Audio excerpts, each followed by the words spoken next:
कल्पना पर, मन के कल्पना पर सुख दुख निर्भर करता है। नारद जी और अंगिरा जैसे संतों के समागम से भी मन बुद्धि ऊर्ध्वगामी बनते हैं। मन में विषयों के चित्र न उभरे और सात्विक भाव जागे, इसके लिए लक्ष्मी नारायण का सतत पूजन करो।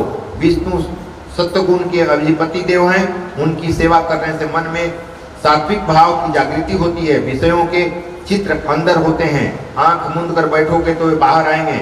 इन चित्रों को मिटाने के लिए लक्ष्मी नारायण की सेवा करना आवश्यक है। दीति के दोनों पुत्रों की मृत्यु हो गई। दीति ने इंद्र को मारने के लिए व्रत किया।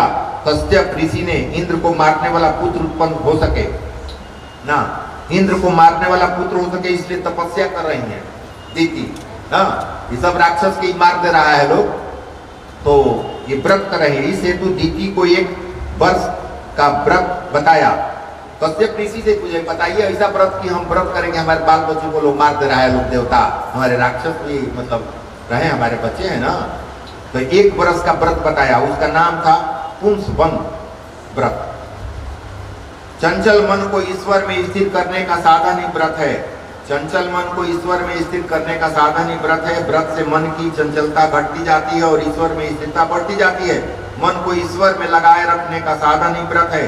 दीति ने व्रत तो किया, किंतु व्रत के नियमों का बराबर पालन न करने के कारण व्रत भंग हुआ। क्योंकि धारणा थी कि देवताओं को विजय प्राप्त करने वाले हमारे पुत्र हों, असुर मरे नहीं, गलत विचार से व्रत कर रही है, तब व्रत पूरा नहीं हुआ। परिणामतः मरुत गणों की उत्पत्ति हुई। मरुत गणों की उत्पत्ति हुई, भेद बुद्धि ही दीति है। चंचल मनोवृत्ति को एक ही स्थान पर स्थित करके एक को अनेक में निहारा जाए, तभी व्रत सफल होता है। भेदभाव के कारण दीति के व्रत का भंग हो गया। अब दीति ने इंद्र से कहा कि ये मेरी संतानें हैं, किंतु उनकी गणना देवों में होगी। ये कह रहे हैं कि हमारे मरुत गण जो हैं कि देवों में गणना होगी। अब दीति के मन में इंद्र के लिए कुभाव नहीं रहा, इंद्र के लिए कुभाव नहीं रहा है, तो देवताओं ने मिला लिया कि ठीक है, तुम्हारे लड़का बने तो देवते कहे जाएंगे। इसे मरुत नंदन को सबको देवता की पार्टी दे दी गई। आप लोग समझ रहे हैं कि इंद्र भी देवताओं के राजा हैं, इंद्र लोक है। आप कभी कल्पना किए हैं कि इंद्र देवता का कहीं तस्वीर देखे हैं? सभी देवी देवताओं का सगरो मंदिर है। इंद्र भगवान का कहीं मंदिर देखे हैं? बताइए, कहीं देखे हैं तो? इंद्र भगवान का कहीं है मंदिर भारत में, चाहे विदेश में भी? और देवताओं के राजा हैं, उनका मंदिर नहीं। देवताओं के राजा हैं, उनका मंदिर नहीं है और उनका आकृति भी नहीं है। कभी सोचा है कि ऐसा क्यों? आपकी इंद्रियां ही इंद्रदेव हैं। आपकी कर्मेंद्री, ज्ञानेंद्री, मन जो इंद्रियां हैं, यही इंद्रदेव हैं। ये स्वर्ग में रहना चाहती हैं। आंख है, जो अच्छा लगेगा तभी ही देखेगा, खराब लगेगा तो बंद हो जाएगा। कान को जो अच्छा लगेगा तभी सुनेगा, खराब लगेगा तो सुनना बंद कर देगा। सुनते हैं ना, मतलब वो अपने स्वर्ग में ही रहती हैं, अपने कक्षा में रहती हैं, आनंददायक स्थिति में 24 घंटा रहना चाहती हैं। नहीं बुझाया क्या है? आंख, इंद्रियां जो हैं यही इंद्रदेव हैं। यानी कि आंख, स्वर्ग में इंद्रदेव रहते हैं, यानी कि आंख में इंद्रदेव हैं। आंख को जब तक कोई दृश्य अच्छा लगेगा तब तक टिकटक से देखते रहेगा। जैसे दृश्य इसको अच्छा नहीं लगेगा तो आंख बंद कर लेगा। कान तभी तक सुनेगा किसी के बाद जब तक अच्छा लगेगा, बुरा लगने लगेगा तो कान में उंगली लगा देगा ना, ये सब सुनना नहीं। जिह्वा तभी तक अच्छा लगेगा तभी तक करेगा, अगर ज्यादा तीता लगेगा तो गिल देगा। नहीं समझ रहे ना? तो ये इंद्रदेव हैं हमारे। इंद्रदेव सभी स्वर्ग में रहते हैं, यानी कि अब आनंदित अपने रूम में रहना सबसे आनंददायक होती है। तो इसीलिए इनकी तस्वीर नहीं है, मंदिर नहीं है, क्योंकि ये शरीर ही इनका मंदिर है। सब जगह बैठे हुए ना, इसके अंदर सभी देवी देवता, सभी देवता पता है ना, 33 करोड़ देवी देवता वो रीढ़ के हड्डी में है, वो दिखाई नहीं देते हैं। ये राजा दिखाई देता है कि भैया ये काम करेगा। कितना सुंदर।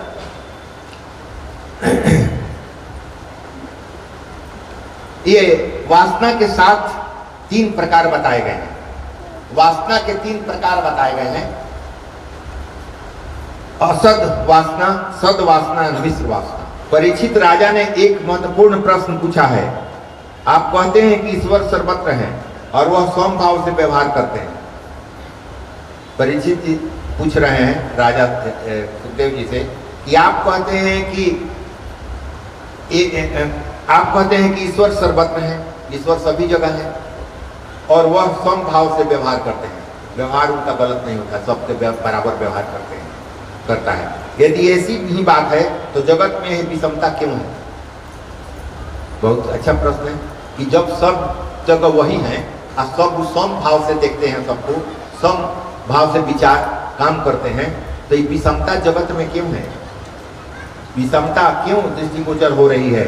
चूहे में भी ईश्वर है या बिल्ली में भी? चूहे में भी ईश्वर है या बिल्ली में भी? तो फिर बिल्ली चूहे को क्यों मार देती है?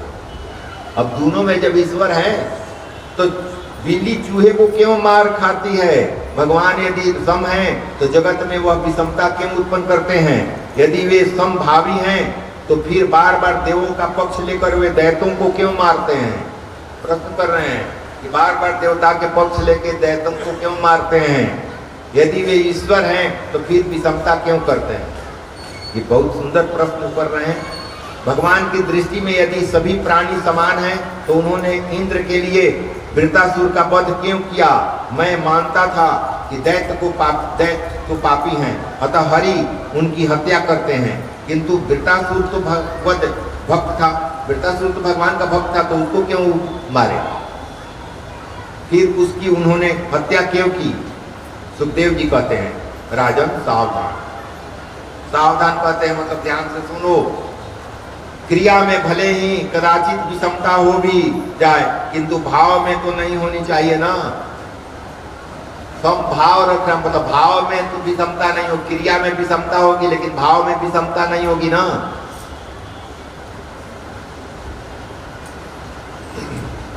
समता अद्वैत भाव में ही होती है, समता अद्वैत भाव में होती है। द्वैत भाव में विषमता रहती है, दो हो तो विषमता रहेगी, एक वो है एक मैं हूं। असम अद्वैत रहेगा तो समभाव रहेगा। ब्रह्म अद्वैत है, सब में वही है। वृत्तासुर की आत्मा उन्हीं की आत्मा है, वृत्तासुर में भी है और अपने उसमें भी है, देवों में भी है। उनके अलावा ब्रह्मांड में कहीं कुछ छून चुका है पहले ही ना। इस ब्रह्मांड में पहले सृष्टि के पूर्व भी मैं था, और सृष्टि में मैं ही हूं, और सृष्टि के बाद मैं ही रहूंगा। ये तुमको सुनाया जा चुका है ना। और ये प्रकृति जो दिखाई दे रही है वो अंदर भी है और बाहर भी है, उसी तरह मैं भी अंदर भी हूं प्रकृति में, बाहर भी हूं। तो चारों तुम सुन चुके हो ना।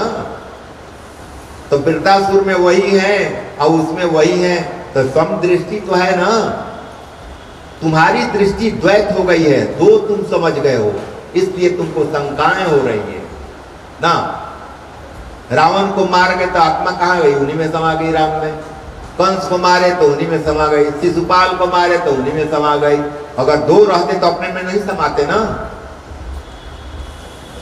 समता अद्वैत भाव में ही होती है, समता अद्वैत भाव में ही होती है। क्रिया में वह संभाव नहीं है, संभव नहीं है। क्रिया से तो विषमता ही रहेगी, अतः क्रिया में विषमता होगी। शेर है तो खैबे करेगा ना, कैसे वो जीवन चलाएगा?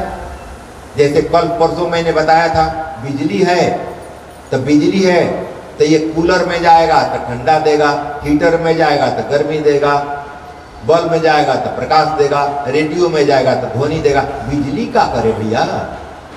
बिजली क्या करे? इंस्ट्रूमेंट का प्रभाव है।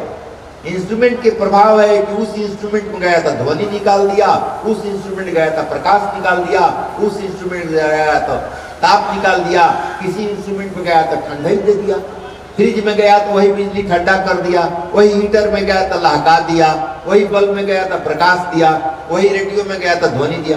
क्या ना, इसलिए मूल पावर है ना, तो अद्वैत है, बिजली अद्वैत है। बल्ब में भी वही है और हीटर में वही है, रेडियो में वही है, फ्रिज में वही है, इसलिए उसको कोई अंतर नहीं पड़ता ना।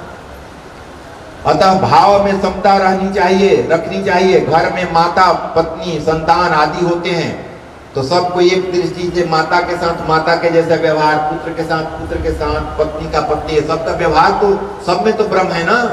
लेकिन आकृतियां के कारण तो विषमता होगी ना। सबके भाव में अंतर पड़ेगा ना, किसके साथ कैसा संबंध है हमारा। तो इसलिए विषमता तुम देख रहे हो आकृति को देखकर ना, आत्मा तो सब में वही है, वो तो अद्वैत है। पुरुष इन सभी के प्रति प्रेम तो एक समान ही रखता है, किंतु सभी के साथ एक समान बर्ताव तो नहीं कर सकता है ना। माता पिता पत्नी भाई बहन सबके साथ बर्ताव तो एक साथ नहीं न करेगा, विचार सम भाव रखेगा कि सब हमारे हैं, हमारे परिवार के सदस्य हैं, लेकिन व्यवहार तो अलग अलग न होगी कर सकता। वह माता को तो बंधन कर सकेगा पर पुत्री को तो बंधन नहीं कर सकेगा ना। तो कहोगे कि उसको प्रणाम क्यों नहीं कर रहा है, अलग अलग, सब में तो वही है। प्रेम आत्मा के साथ होता है, देह के साथ नहीं। प्रेम तो आत्मा के साथ किया जाता है, देह के साथ नहीं। देह तो टिकेगा नहीं ना, ये तो एक दिन जाएगा ना।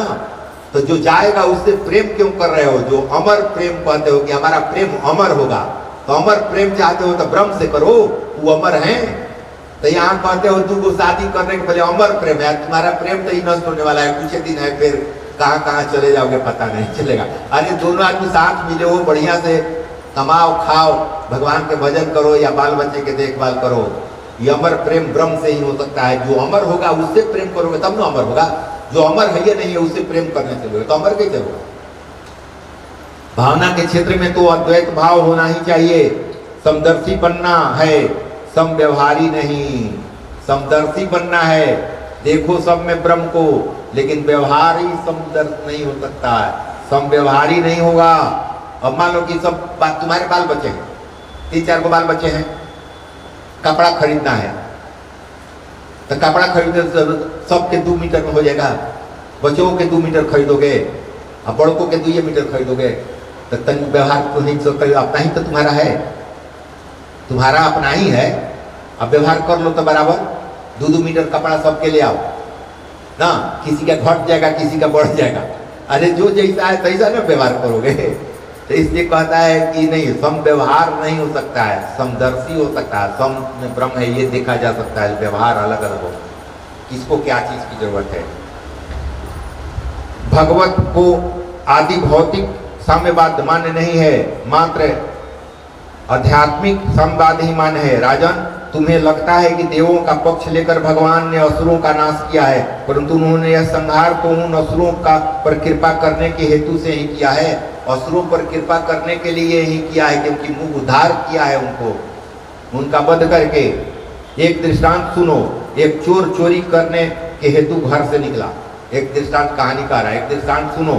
एक चोर चोरी करने के हेतु से घर से निकला, किंतु मार्ग में ठेस लगने के कारण वह गिर पड़ा और उसका एक पांव टूट गया।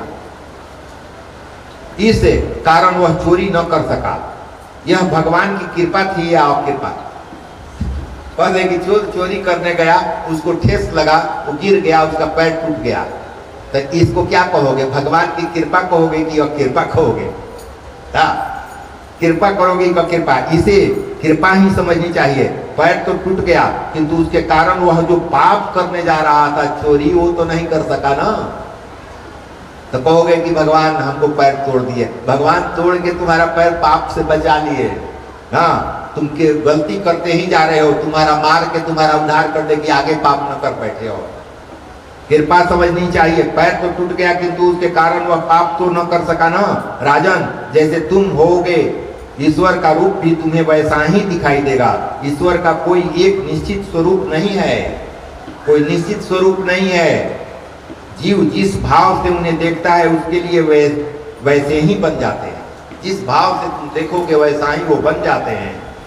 बल्लभाचार्य जी कहते हैं कि ब्रह्म ईश्वर लीला करते हैं, अतः वे अनेक स्वरूप धारण करते हैं। शंकराचार्य जी कहते हैं कि ब्रह्म सर्वव्यापक है और निर्विकार है, उस ब्रह्म की कोई क्रिया नहीं है। कलश में रखा हुआ जल तो बाहर निकाला जा सकता है, कलश में रखा हुआ जल तो बाहर निकाला जा सकता है, किंतु अंदर समाया हुआ अवकाश या आकाश नहीं। घड़ा में जल अगर भरा हुआ है तो जल तो बाहर तुम निकाल सकते हो, लेकिन खाली जगह जो आकाश भरा हुआ है उसको तो बाहर नहीं निकाल सकते हो घड़ा से। ईश्वर तो को कोई बाहर नहीं निकाल सकता। कहे नहीं निकाल सकता? क्योंकि आकाश खाली स्थान जो है वो उसी में है, तुमको दिखाई ही नहीं पड़ेगा। हाँ, ईश्वर में माया से इस क्रिया का आरोपण किया गया है। यह वेदांत का सिद्धांत है। लोग गाड़ी में बैठकर अहमदाबाद जाते हैं। अहमदाबाद में गाड़ी के पहुंचने पर वे कहते हैं कि अहमदाबाद आ गया। अहमदाबाद आ गया कि गाड़ी आ गई। लोग कहता है कि यहाँ गए तो मतलब यहाँ आ गया। यहाँ आ नहीं गए, वो तो वहीं था, गाड़ी वहाँ आ गई है ना। किंतु यह आने की क्रिया उस नगर की नहीं, गाड़ी की थी। ईश्वर निराकार रूप से सर्वत्र व्यापक है। ईश्वर यदि किसी स्थान पर आवागमन करेगा तो उन्हें सर्वव्यापक कैसे कहा जा सकता है?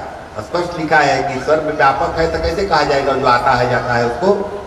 किसी भी स्थान पर जिसका अभाव हो, जिसका अभाव न हो, उसे सर्वव्यापी कहते हैं।